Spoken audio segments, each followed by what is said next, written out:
Ross Welford studied English at Leeds University before moving to London and becoming a journalist. He then moved into television producing, working on such shows as This Morning with Richard Madeley and Judy Finnegan, Channel 4's Big Breakfast, and the long-running Pet Rescue, amongst many others. He began writing his first book, Time Travelling with a Hamster, in 2014, and it was eventually published in January 2016. His second book, What Not to Do If You Turn Invisible, followed a year later, and he has now had a further 2 books published, with his latest title, The Kid Who Came From Space, due out in January 2020. He met recently with Nikki Gamble to talk about this new book, which, as well as including a trained chicken, he describes as a story of sibling connection, friendship and interstellar adventure. Ross, one of the perhaps most obvious questions to ask you is that all of your books have at their heart some seed to do with technology, whether it's 3D virtual reality, yeah. I'd love that, artificial intelligence, time travel. I think we're due to have Martians coming from outer space soon. Well, extraterrestrials, shall we say. Yeah. So this interest in cosmology and science, is it something you read about a lot, or do you just research it for your stories? I kind of make it up, which sounds odd, and the whole thing came about by accident. Really, this sort of sci-fi-ish, techie, spacey thing. It just came about because of Time Travelling with a Hamster. That happened to be a story I dreamt up. Not because I had any particular interest in it. It was just I had an idea for a story involving a kid in a time machine. And I was very fortunate that one took off like a rocket. And my publisher said, well, we'd like another one. And they were lovely. They said I could write whatever I wanted to write. But because Hamster had been so popular, I thought it would make sense to do something roughly in the same sort of genre, if you like. And so I ended up doing something about that, wondering, I ended up doing something about a girl who discovered the secret of invisibility. And after that one came out, well, I was well established in a genre of doing these sort of mysterious, techie, sci-fi things. So I've kind of stuck with it. Yeah. And I'm interested in all that. And of course, I read a lot more about that now because I try to find sources of new ideas. There was never a driving obsession that made me write about that. Now, I do know that I think it was the publisher that told me that you've recently become a member of the Magic Circle. Is this right? Yeah. So I wondered whether science and magic, whether science is actually the new magic. Well, that's a really good point, Nikki. I think it was either Arthur C. Clarke or Isaac Asimov. I never remember one, that said any science that's sufficiently advanced is indistinguishable from magic. So yeah, there is a link there. I think the link is impossible stuff. I've been fascinated by magic since I was a kid. Since I was a small kid, since I was about 6 or 7. I love the idea of making impossible things happen. Making impossible things appear as though they are really happening. And of course that's what you're doing in any sort of book. Whatever sort of book you're writing, whatever sort of fiction you're writing, these things are not real, and you're making them real within the pages of a book. With my sort of stories, it's even more so. It's a time machine or a 3D VR machine or something. It's something that is literally impossible, but it's becoming possible. So in a way, it's a bit like magic. I don't want to lose the Magic Circle for a moment, because I know it's quite hard to... Am I right? I think I have visited the theatre, but only a certain number of seats, aren't there? It's very small. When one is vacated, there's a space for a new member. Is that right? I don't know. I think that used to be the case. Right. I think they might have they might have relaxed that now. Okay. I know I wasn't waiting around for some poor old codger to pop off before they allowed me in. I know that's not the case, but it's without wanting to toot my own horn, it's quite exclusive. Yes. And it's quite prestigious. And I'm very proud of it. It's a lifelong ambition, really. Fantastic. Well, I have to congratulate you on that. So do you have to perform as part of the Magic Circle? You don't have to. I mean, in order to be accepted as a member, you have to do an audition. And again, you don't have to be brilliant. I think they want to know that you're competent, and that when you go out and perform with people knowing that you're a member of the Magic Circle, that you're not going to shame them. Mm-hmm. So yeah, you do have to do an audition, and you have to promise not to tell the secrets. Of course, and I would never press for any of those secrets. Anyway, back to the other kind of magic, because writing is, as we've said, it's a kind of magic. They're black marks on a page, but actually, I find that in itself amazing. That from a few black marks on a page, you can create these images that are in people's brain. What could be more magic than that? That's right. Yeah, I mean, I used to do this thing in my talks, and it's still in there as one of the talks. The idea of, you'd say, a black mark, what we would read as DOG, and it looks nothing like a dog, but when you see it, and from about the age of 3 or 4 or 5, people can do this. They see that, and then they get an image in their head of a dog. That's a kind of magic, I think. And in your book, The Dog Who Saved the World, my dog is probably different to the other dogs that other people see. Yes. Yeah, it's fascinating. I think one of the things that I really admire in your writing is, really, in spite of these big ideas in there, a lot of it is quite ordinary. It's everyday. It's page-turning stuff. And that also, to me, is a kind of magic, that you can keep people turning the page with something that seems to be every day, but there's always this one really big idea in there. Yeah, it's a funny thing, isn't it? It's not something I try to analyse too much, just in case it gets in the way and I stop being able to do it. But I know what you mean. I allow myself one massive implausibility, which would be a time machine, or in the next one, an alien coming to Earth. I allow myself that one thing, but if my readers are to swallow that, everything else has got to be pretty much as mundane as possible.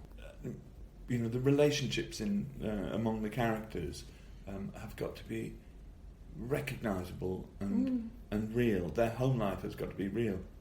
Their school life has got to be real and very, very contemporary. And I suppose that's what I try to do, if anything. Well, what it does is it makes that implausibility that you're talking about more plausible because of the ordinariness that surrounds it. Well, you're very kind. That's what I try to do. And, there's a fantasy writer, great fantasy writer, you probably know, Alan Garner. He once said that if you put a mandrake in some kind of fantasy land, then it's not that scary, but if you put a mandrake roaming the hills of Cheshire, then you intensify that. There you go. That's exactly it. Listening to you talk, it doesn't sound as though you come from the northeast, but obviously, having read your biography, I know that that's where you come from. Ray Pet, I've gone all posh now that I've lived down here for so long. I just wondered whether, because your books are often set in that northeast Whitley Bay area. I just wondered whether setting the stories there enabled you to touch base with your own childhood in a way that allowed you to write a children's book. I think it probably did, although it wasn't really conscious at the time. I'd written a draft of Time Travelling with a Hamster, which was set in that sort of nondescript, real but not real. It was a made up contemporary town on the south coast of England, with a fake name, and that's fine. But there was something about it that when I was rereading it just struck me as not being very real, and I think it was then that's when I was discovering this thing about making everything real. And I described this town using a mental map, if you like, of where I'd grown up. So in my head, as I was reading it, it was Cullercoats, where I'd grown up in the northeast. And I just ended up thinking, like, what if I just make it Cullercoats, move everything up to the northeast. And once I did that, suddenly it was like removing a veil from the story. Suddenly you could see it clear. I thought, oh right, this really, really works. It gave it a colour. It gave me an excuse to make some of the characters Geordie, which is quite fun. The hamster, which in the book is called Alan Shearer, in the first draft was Eric Cantona. Now, for some reason, Alan Shearer is much, much funnier, you know. And so I just did it. And also because there's not that many books set in the northeast, it made it a little bit more distinctive. So I just carried on doing that. I felt very, very comfortable. When I started doing the second one, Invisible, I thought I didn't want to make it the same, so I set it somewhere else. And as soon as I changed it again, it was like putting on a comfortable pair of shoes. I thought, nah, I'll do it in the northeast again. And so again, once I'd done two, I thought, right, okay, this was now becoming a thing. Yeah. Do you spend much time there now, or is that? Yeah, I do. I've got family up there, so yeah. I'm still very connected with the area. Yeah. And my Geordie accent comes back much more when I can up there. Like that's important. That's important to Castle United. So while we're talking about things that you feel comfortable with, I wanted to talk a little bit about the voice that you use as well, because I think all 4 novels so far have been written in the first person. And the 5th one. Yeah. So is that again something you now feel really comfortable with, and you move straight into the first person, or do you have to think about it with every new book? I tend to go straight into it now. I started off doing first person because I read Wonder by R.J. Palacio, and I'd had this idea for a book, and I couldn't get into it. I couldn't work out how to write it. The idea of me as a middle-aged man writing with the voice of a child had just never occurred to me. And then I read Wonder, and R.J. Palacio writes as Augie, and I thought, she can do it. You know, maybe I should. And as soon as I started writing in the first person, I found my voice. So when it came to the second one, I thought, right, I'll stick with that because that worked. And so the second one, it turned out fine. And so it came to the third one, and I thought, do I need to get stuck into this first person thing? So there's a whole section of the 1,000-year-old boy written in the third person, which I had to lose at the edit. It was a whole lot of backstory, which was fun, and I might actually go back to it as a prequel at some point. So that then became a first-person book, but written with 2 voices, two separate voices in 1,000-year-old boy. And that's when I thought, okay, this is what I do now. This is what, and I'm not ruling it out, but I quite like it. It's sometimes a bit limiting. Well, what do you think the limitations are? Well, the limitations are you've only got one point of view. But the good thing is that it's very immediate, and it sometimes having limitations on how you go on your point of view can sometimes be a benefit. It can save you from going off into other directions that may not help your story. And I just think I'm in good company, First person writing's been around for years. It's interesting because I think it's more nuanced than one allows you to do this and the other allows you to do that, because you can have third person writing which is so closely focalised through a character that you feel at the end that you've read a first person. Whereas for instance, I often feel, I thought I'd read a first person story, and then I look back and I realise that it isn't. And actually one of the things that you do that I think is, even though it's written in the first person, that somehow, and I think it's magic again, you allow the reader to know more than character, and that's quite Well, that's amazing. great. I don't know how I've done that. Again, don't analyse it too closely. No, but it's good stuff. Well, So. that's nice. Thank you. A couple of things that I wanted to pick out about things that you've said. I think this is from Time Travelling with a Hamster. Yeah. One of the characters says you're at liberty to follow your heart, but that's not always the best option. Oh, yeah. Do you think that that's true of your characters, that sometimes they get into trouble by following their hearts rather than their heads? Yes, very much. I think that's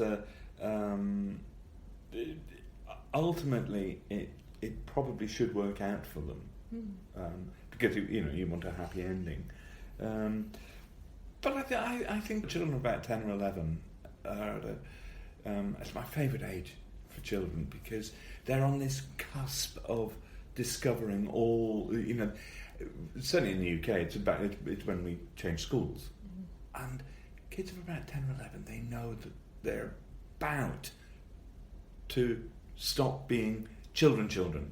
They're about to start becoming young adults. And it's a fascinating, scary time for them in a way. And I think they do need to make those decisions themselves about whether they're following their hearts, whether they're following their heads.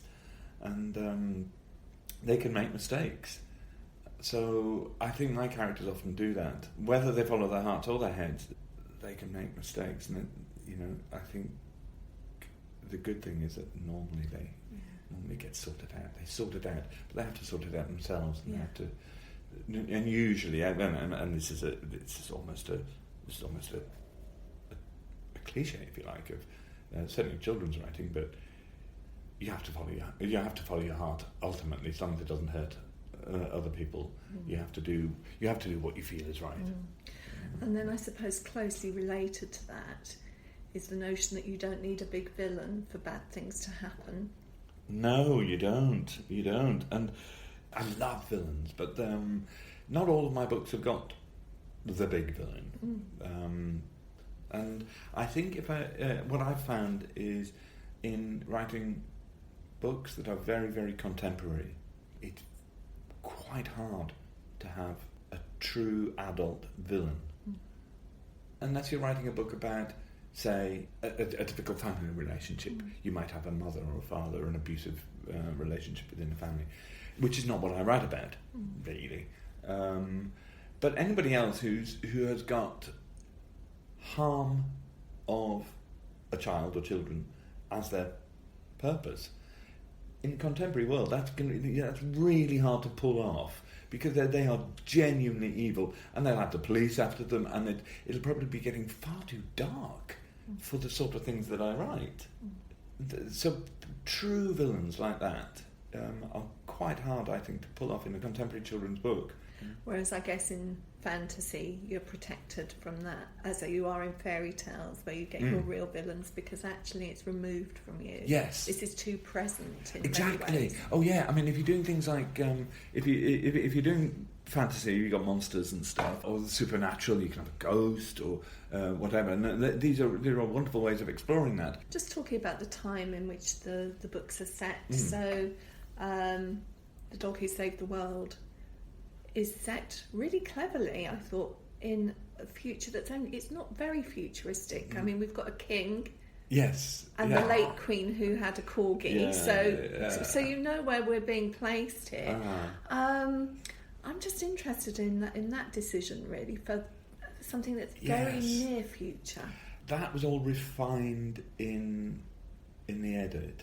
I knew that I needed it to be in the future because it was there was technology that was more advanced than if you haven't, for the sake of people who haven't read the book, the plot revolves around a mad scientist who develops a virtual reality space, a massive dome that can create a 3D version of the future using massively powerful computer technology. So in order for that to be basically plausible. It can't be right now, because we know that. But I wanted it to be as close as possible to now, so that it didn't become distancing. So in my head, it's about 10 years from now. So recognisably now-ish, we have a king. Now that's going to prove wrong. And we're back to a female Prime Minister as well. Is there a female Prime Minister? Yeah. Okay, back to maybe we had a female Prime Minister when you were writing it. Yeah, we did actually. Yeah. So there's things like free taxis everywhere, free bike hire, and then that was something that happened when I was writing it. Suddenly London got free bikes. I thought I was on the right lines for that. But of course, this is what good science fiction writers do. They, if you think about people like Jules Verne, their technology is just a little bit advanced of the real. Exactly. times, Yeah. So I wanted to be. I didn't want it to be too far in the future that it became off-putting, I suppose.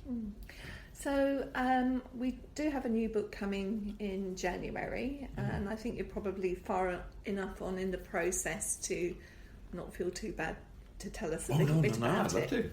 I'd love to. It's called The Kid Who Came from Space, and it starts with a child go missing. A 12-year-old girl called Tammy has gone missing one Christmas Eve. From a small village in Northumberland, real place called Kielder. Near the forest. It's very near the forest and near the reservoir. And this all happens over Christmas, and it's horrible. It's and getting the balance of that right was quite tricky, and it's all horrible. Her twin brother goes out fishing with a friend to try to take his mind off it, and they meet an alien who tells them, do what I say and you might get your sister back. Don't tell anyone or you'll never see her again. And so that sets up this dilemma for Ethan, who's the twin boy. Can he tell the secret of having met this alien? No one's going to believe him anyway. It comes up with that thing that I've played with before about children having to keep secrets from adults. And very often, I think, they tell the adults the secret anyway, but it's so outlandish that the adults won't believe them. So they are set in train this massive adventure where this small, hairy, humanish alien is trying to help them to get Ethan's sister back, which has been abducted, and the thrills ensue. So the rest we'll have to read for ourselves. Yeah, it's but this is one that really, really excited me. When I finally realised what the idea was, I started off writing something completely different, and this idea of an alien coming to Earth was in the background of the idea, but I was resisting it. And I was resisting making it the focus of the story because I thought, oh God, it's been done before. I thought of E.T., the movie. Frank Cottrell Boyce had one out a couple of years ago, Sputnik's Guide to Earth. It's not a new idea. An alien coming to Earth is not a new idea. And for that reason, I kept it in the background. And then it just kept coming forward with everything. I thought, right, I just gave into it. And I thought, right, okay, now I'm going to do it. I'm going to do it properly, and I'm going to do it differently from anybody else. And not for me to say whether I've succeeded, but I really like this story, and I think it's original. It's funny in parts, and who am I bigging up my own book? Well, there are. I think it's probably true that there are no completely new ideas, but actually the way that you write them is where the originality comes in. Well, that's what I like to think. I mean, the kids in time machines, that's been done before. Kids becoming invisible, that's been done before. And this is nothing like E.T. So exciting. I think also, those kinds of stories might have been really popular, I guess, in the 1950s. When space travel suddenly, and I think we've become really interested in those things again, but probably in a different way to we were in the 50s and 60s. Well, it's funny.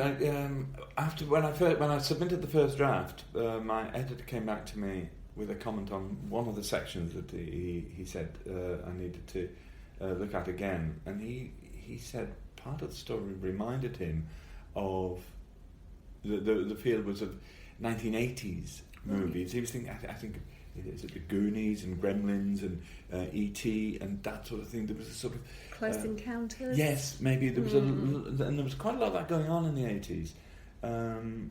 And he said he pointed to one little. It was a subplot that was going on, and he said you kind of need to resolve that in a comedy way, which is what you would have done. It's just like a little, even after the titles have rolled on a film, suddenly you come back with a little punchline, and you go, "Oh, I'd forgotten about them." Yeah. Oh yeah, that sort of thing. Yeah. And when he pointed that out, I realised that throughout the writing process, I had kind of imagined it as that sort of story, but without having ever articulated it in my head. So, and the title is?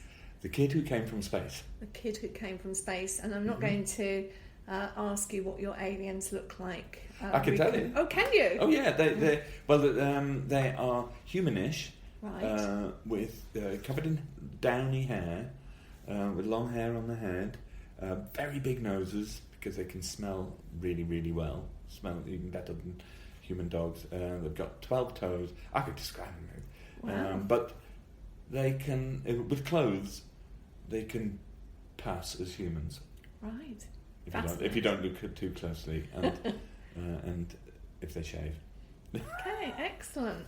So Ross, it's been such a pleasure to have you in the reading corner today. It's been a pleasure to be here.